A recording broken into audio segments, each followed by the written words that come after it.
What's good, YouTube? Welcome back to the channel. Today we're going to begin into solo leveling episode 4. Last time we left off in a pretty big cliffhanger once again. Seems to be a theme of this show is it's going to kind of leave me hanging a little bit, leave me on the edge of my seat, which is always a good sign. If you're disappointed in the episode ending, it usually means you're kind of into it a bit. So I'm excited for this next episode.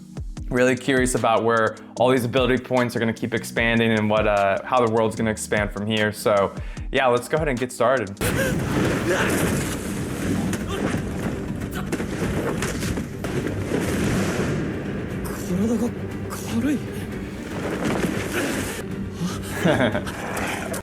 He's definitely got some moves.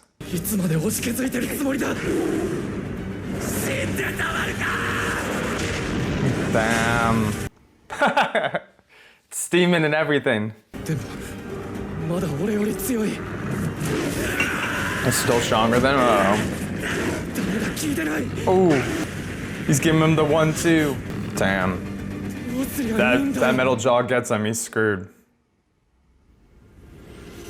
All right, roll the intro. Oh, come on, you can do it.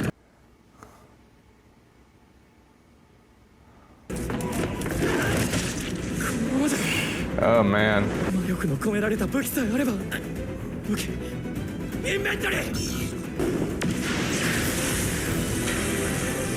Oh, so he does have a weapon. What?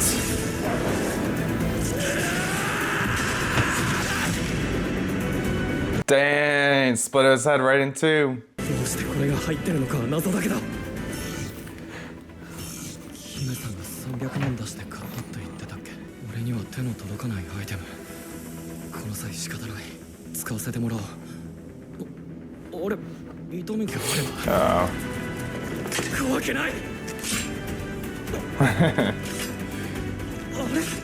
So I'm assuming this sword has a lot more magical power than his dagger did. Oh, come on.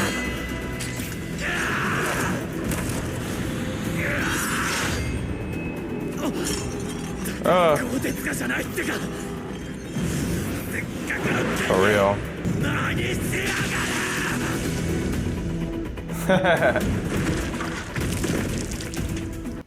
He's got some rage.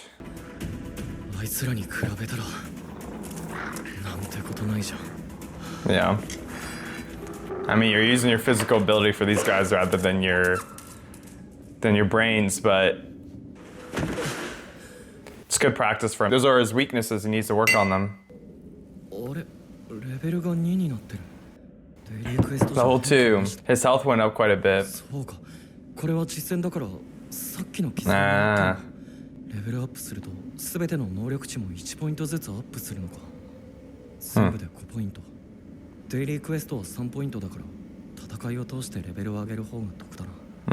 Okay.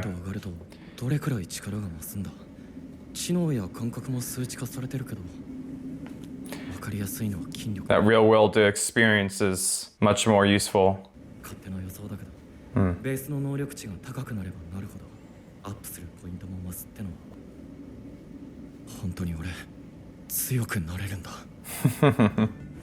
God, it'd be so much fun. If only this was real life. I'm gonna keep saying that.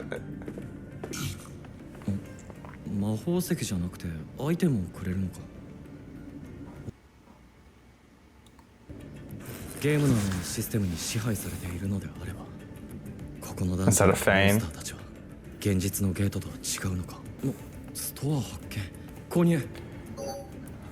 Yeah, that's what I keep wondering, like how this is connected to the portals and stuff. And you can sell, okay.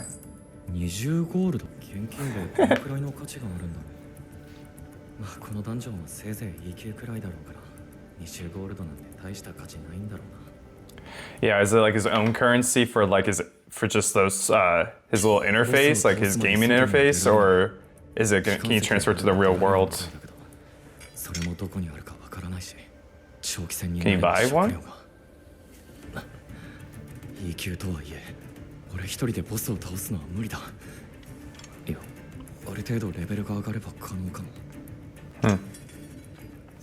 Yeah, is he about to go on a grind? Grind some mobs. There's another one. Oh my. That's a lot to handle at once. Alright, he's ready to go.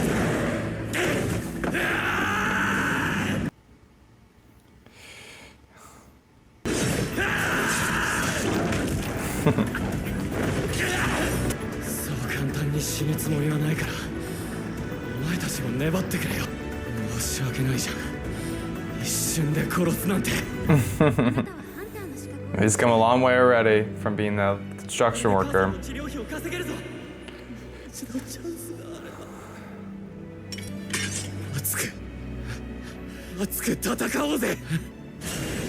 we're starting to have some fun. That must be a good change of pace from being scared all the time and desperate to provide for his family.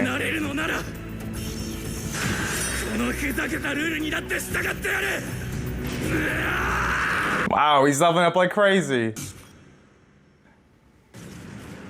Wolf Assassin. That's funny. It's titles. Yep. He just grinded some mobs, all right. So what level is he gonna be now?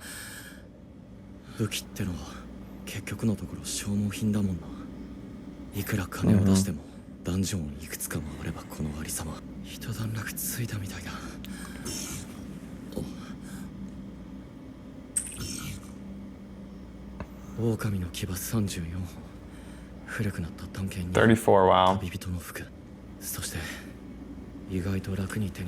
Oh, we got a teleportation stone, okay. So you can get them from the mobs too, not just the boss.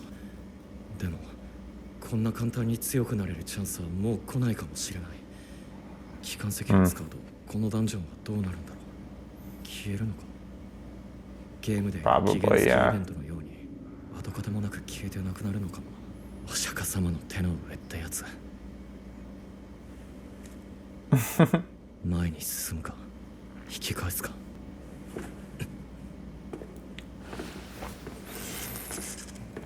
Move forward. Yeah, I mean, I guess if you get in trouble, just use the teleportation stone.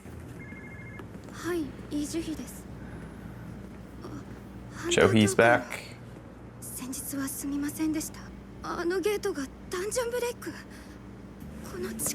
Dungeon break?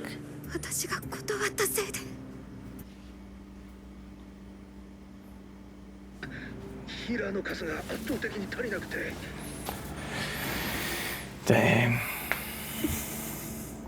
Yeah, it'd be hard just to back out of it when there's like a big responsibility with it too.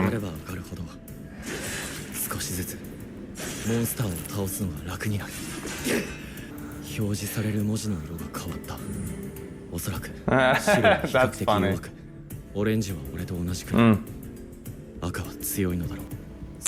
Okay, yeah. This is so ridiculous. I love it.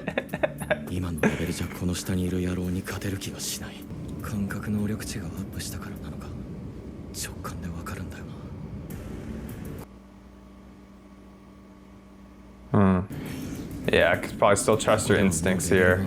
Oh, 15 already, wow. Yeah,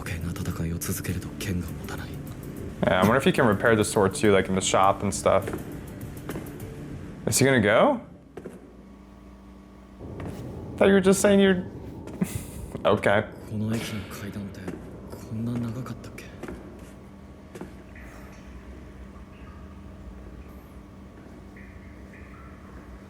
It's a little eerie. The show definitely knows how to build tension really well.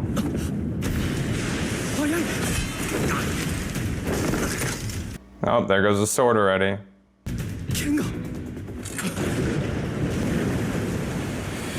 I mean...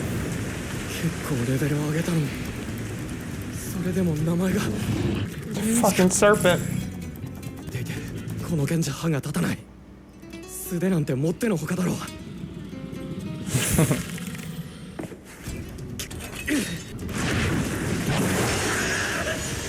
It's got that backhanded grip. Damn, that's some cool animation, man.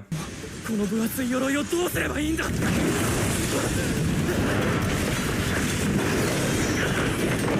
れをまともに食らえば死ぬ。 Ooh.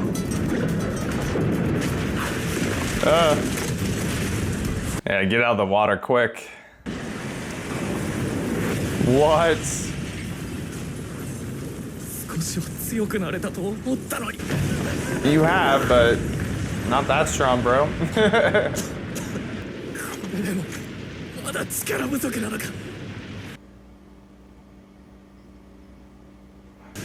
嘲笑われ続けたこの人生を挽回できるんだ。So he's trying to make up for, yeah. 人類最弱兵器。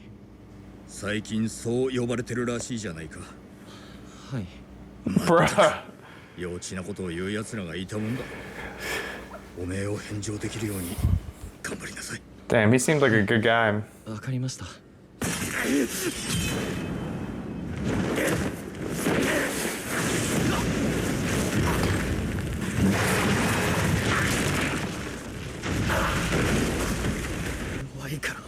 Maybe use the teleportation stone? 弱いから舐められるんだよ。俺だって自分が恥ずかしい。強ければ圧倒的な力があればおのずと優位に立てる。無力なばかりに強者の前では何もできず恐怖に震えただ呆然と立ち尽くすだけ。弱いから見下されるんだ。知識があっても頭の回転が速くても人のためを思っても強者の前ではあっけなく裏切られる。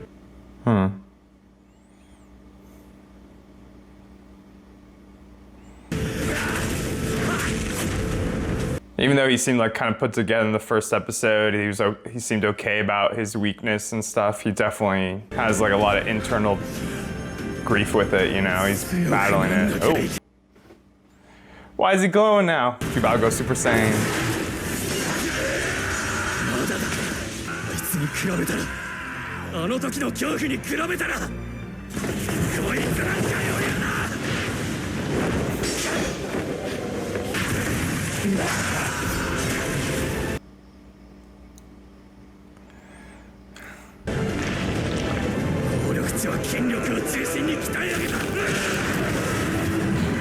Dang.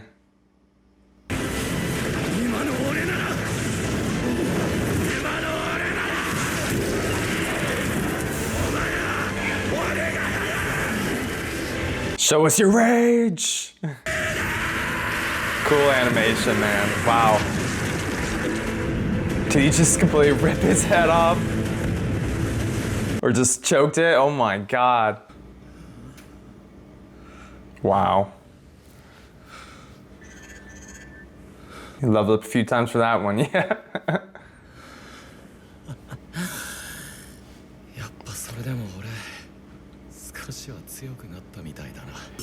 Yeah, not just your skills too. Definitely his spirit has increased. He's gonna have a lot more belief in himself now.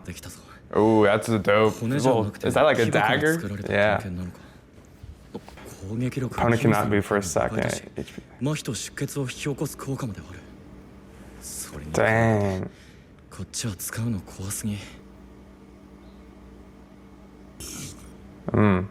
That one you have like a defect from it too, a debuff.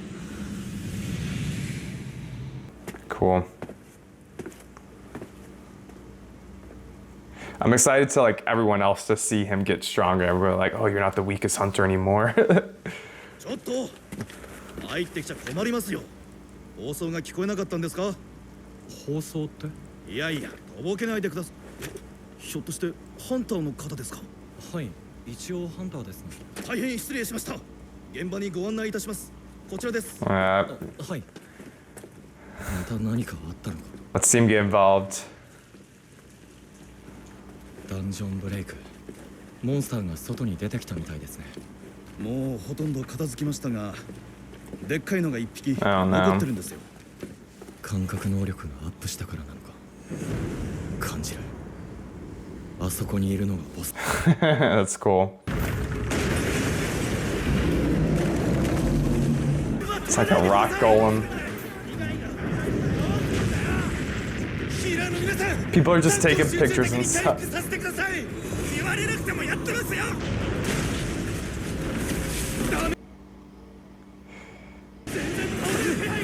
Where's our DPS? 防御力が高すぎるんです。よりによって魔法系のハンターが少なすぎて。急増チームのせいか、連携が取れてない。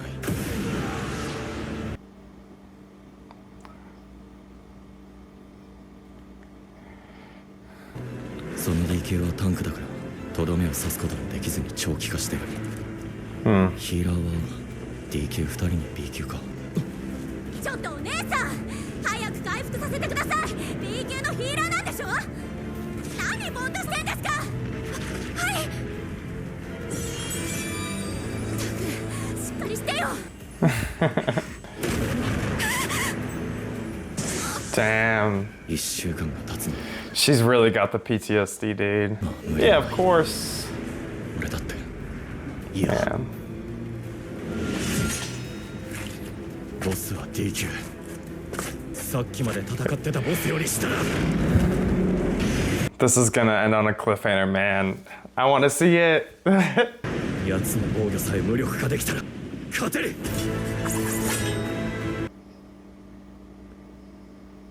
岩を突き破る強力な一撃を食らえ。 Dang.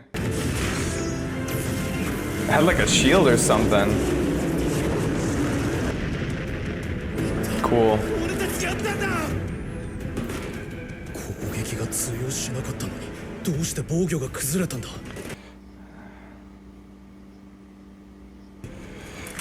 さっき飛んできた何かが。十数人がかりで傷一つつけられなかったボス級のゴール。はい。あれ、誰が投げたんですか。 Yeah, the tank's perceptive. 凄まじい破壊力。 Jinwoo doesn't want to take any credit. Nope, just a player. Damn, his forms are getting ripped. で倒せるとは、あのゴーレム、あんまり体力残ってなかったのかも。He's still pretty modest, that's good.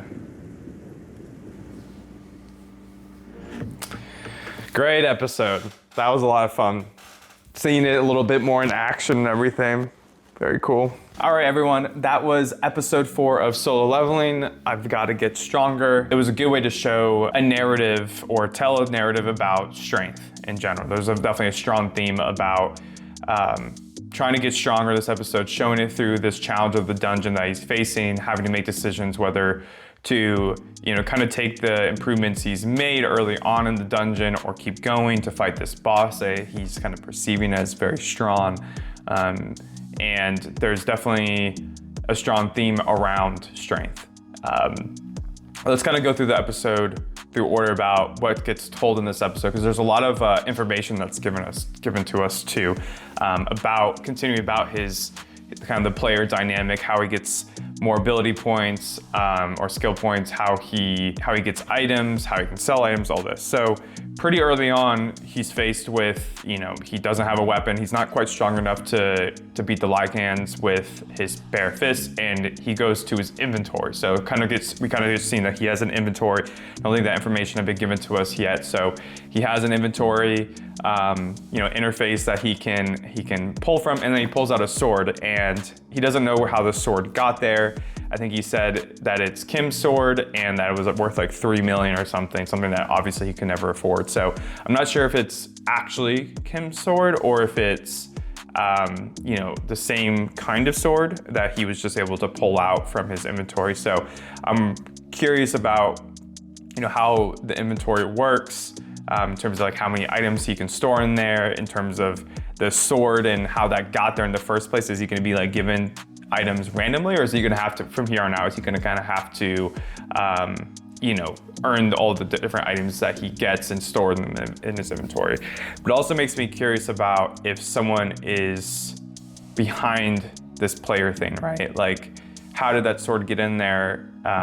Is there somebody behind this player ability, right? And how he's been given it. Because if the sword just got there, right, like it seems a little random, especially if he knew about the sword. So I'm wondering if maybe Kim's involved in it, or there's something that we haven't been shown yet, something behind all of this power system, which would be a really cool twist that might happen later. So kind of looking out for those small things. But obviously with the sword, he's a lot more magical ability. He can defeat the Lycans, and he levels up from it. And we get a little bit more information about leveling up. One, he says he heals from it. So I think that's a little bit more normal in a lot of like video games. If you level up, your health goes back to 100, right? Your health and stamina, your mana, all of that. It's kind of like an automatic. You use kind of like when you use a full potion kind of thing. You just get that, your health back and everything. So that's cool information, because that means that he can grind for longer and not have to use food or potions or whatever, you know, he might need in this world to maintain his health and stamina, right? I thought that was pretty cool. And then he said he gets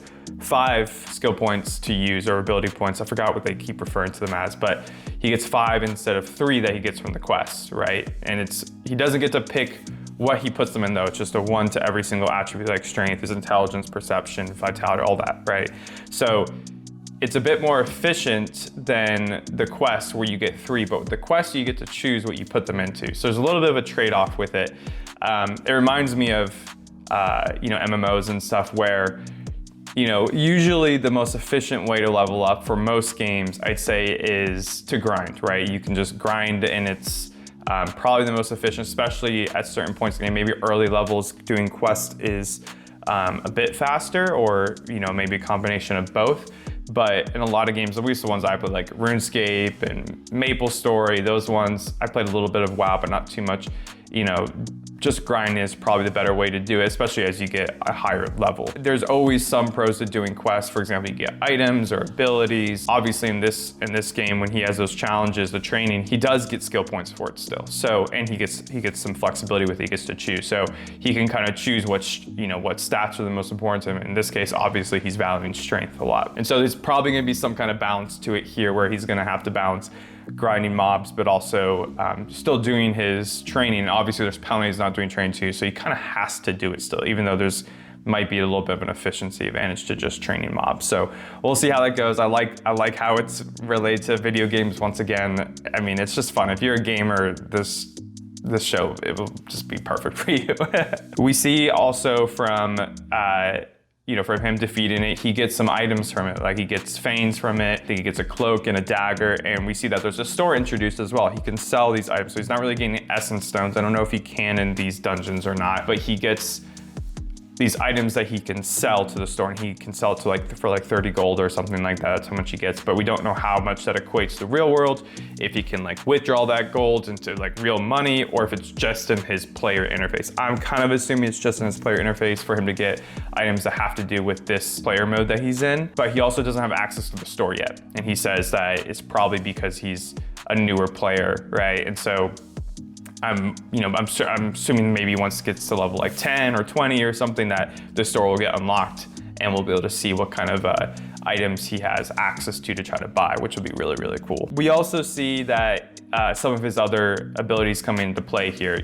Originally with him leveling up strength so much, you could see he told himself that he could feel that he was getting stronger. Obviously in the fight, you could see he was doing more damage. His body was lighter, all this.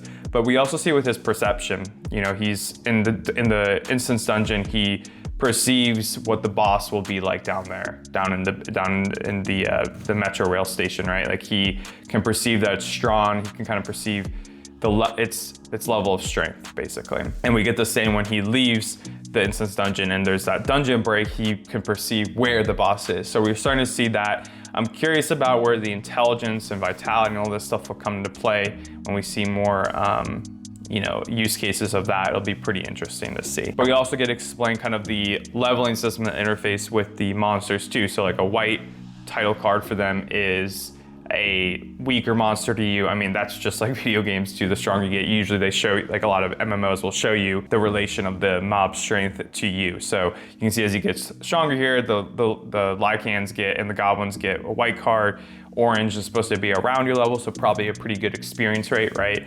And then red means that they're much stronger than you, and you probably can't beat them, so you want to steer clear. So in this whole dungeon, he's with orange and white mobs, and that changes, so he was at a good level. Once it gets to white, it's kind of usually where things are gonna get a little less efficient. He also ends up getting a title card, the Wolf Assassin title card, which comes with a buff, actually. So when he's fighting animal type beasts, he gets a 40% to all of his abilities, which is a huge buff.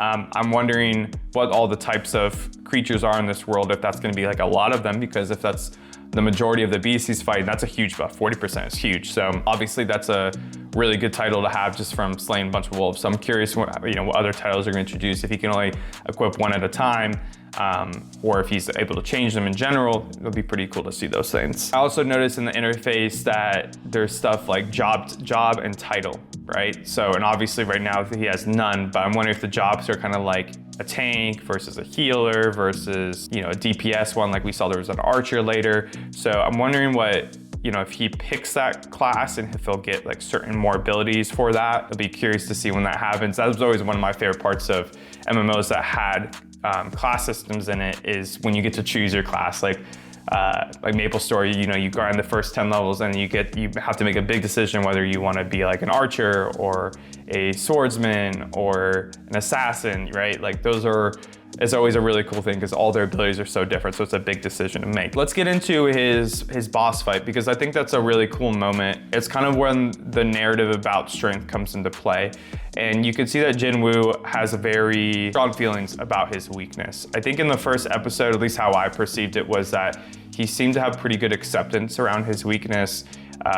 He didn't really see any kind of strength in himself, but he didn't really let it get to him. Like, he was kind of seemed lighthearted about it, maybe he was self-aware about it for sure. It didn't stop him from going to these dungeons. He still had courage to keep on fighting to provide for his family and whatnot, right? But in this boss fight, and you can kind of see in the last episode too, he really wants to get stronger. And he talks a little bit about how even if you have strengths in other categories like creativity or intelligence and these things, if you're faced with a stronger opponent, there's not really much you can do, right? You're at a disadvantage no matter what.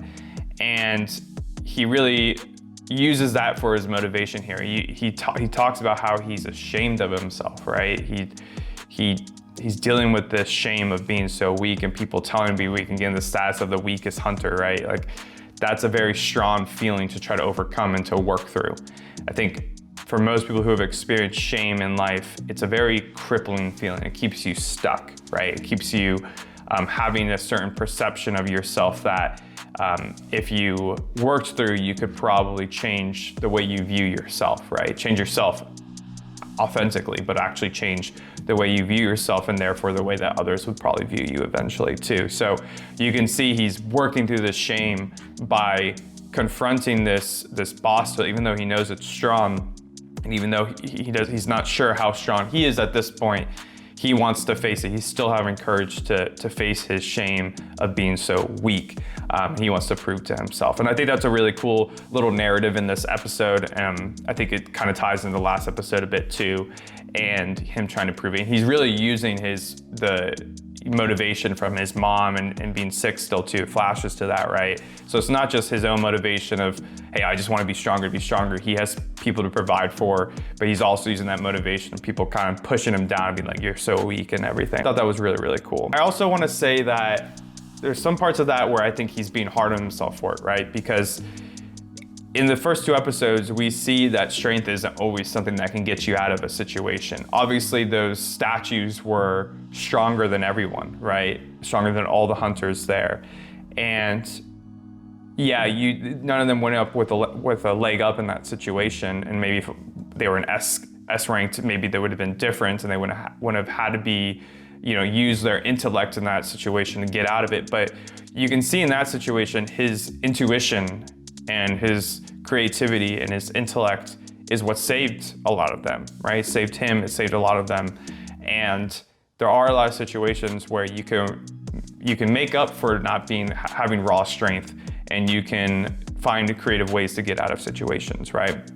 Use that strength that you have versus your brute strength or your raw strength. And I know that's probably not the point of this episode. It's still a narrative about his raw strength, but I think that's something to be said too, is like not to mitigate your own strengths and to only focus on your weaknesses, right? Because everyone's gonna have weaknesses at the end of the day. And of course, it's easy to focus on those weaknesses. It's not that it's not important to acknowledge them and try to improve them, but you also need to see your strengths and value yourself for your strengths, because that's something that shame does too, is it really makes you focus on the thing that makes you feel ashamed, right? It makes you feel ashamed about that weakness versus valuing your strengths. So that's something that I think a lot of people can relate to in real life, and I'm curious how he's going to balance out his strength moving forward, because his intellect and his perception, all these things are just as important still. We see when he defeats the snake, I think they call it the king of the swamp or something, like Kasuka's. Yeah, Kasuka. He gets a venom dagger, and he gets it looks like a potion venom gland. And the venom dagger is like a C rank. It's much stronger than the sword he already has. He gets a paralysis ability with it against enemies, and it also drains their HP, like 1% of their HP per second or something. So it's kind of that damage over time ability that's always really useful, especially against bosses that have a lot of health. It can be really helpful for kind of draining over time and not just having to be pure DPS, up front. So I thought that was really cool. Definitely a big level up from his sword he already has. And he said, he's probably going to be using that moving forward for now, right? But he also gets the other item he gets is that potion, and he talks about how he's not sure if he'll use it right now. It's kind of a risky thing to use, and it's A rank versus C of the dagger. So it's definitely a stronger item, but it has a big trade-off. So you get, I think, 20% defense. You get scales kind of the snake. So you get 20% plus strength, defense, but then your strength goes down 35%. So you're kind of sacrificing more than you get, but if a situation calls for it, it might be necessary to use it. Now, I'm not sure if it's a permanent thing. It kind of sounded from the subtext that it was more of a permanent buff and debuff here. In that case, I don't know if you necessarily want to use it unless like you're literally gonna die or something. You kind of need to get tanked up, right? So I'm not sure if that's kind of where that will go at some point. Maybe he'll need to use it. If it's a temporary buff and debuff, then that's something that is much more, I think, practical and useful to use. So we'll see how this gets incorporated into the story later. I'm pretty interested about it. Lastly, we see him leave the dungeon, and he goes in the real world, and he has to deal with the dungeon break, right? That Juhi's was called to, right? And you can see that Juhi's still really struggling with the fear of her experience. She felt a lot of guilt about not signing up right away when they called her last episode, because now there's a dungeon break. And even when she's fighting, she goes and accepts and goes to help, she's still really struggling to focus. The fear of the statues is really getting to her still, and we could see she's struggling with that. But Jinwoo comes, you can see, all the different classes are really cool. There's the tanks, there's the DPS, there's the healers. It's just like, an MMO of a group, supporting your tanks by healing them. They're taking most of the damage, so you got to keep healing them, so your DPS can focus on just doing their damage. But you can see they're really struggling to bring this golem down. Its defense is too high. And Jinwoo just comes in and yeets the dagger at them and takes its defense down right away so that they can handle it. But the tank hunter was pretty perceptive here. He was able to see that, hey, something kind of broke the camel's back here, and he asked about who threw that, and he saw Jinwoo in the back there. So I'm really excited for other hunters to get introduced to him, and his title to kind of change here from the weakest hunter to, the player hunter or something. I'm sure he'll get a cool new title. But yeah, really enjoyed this one. If you enjoyed it, drop a like, drop a comment down below. Let me know what y'all thought of the episode and the reaction, and I'll catch you next time. Peace.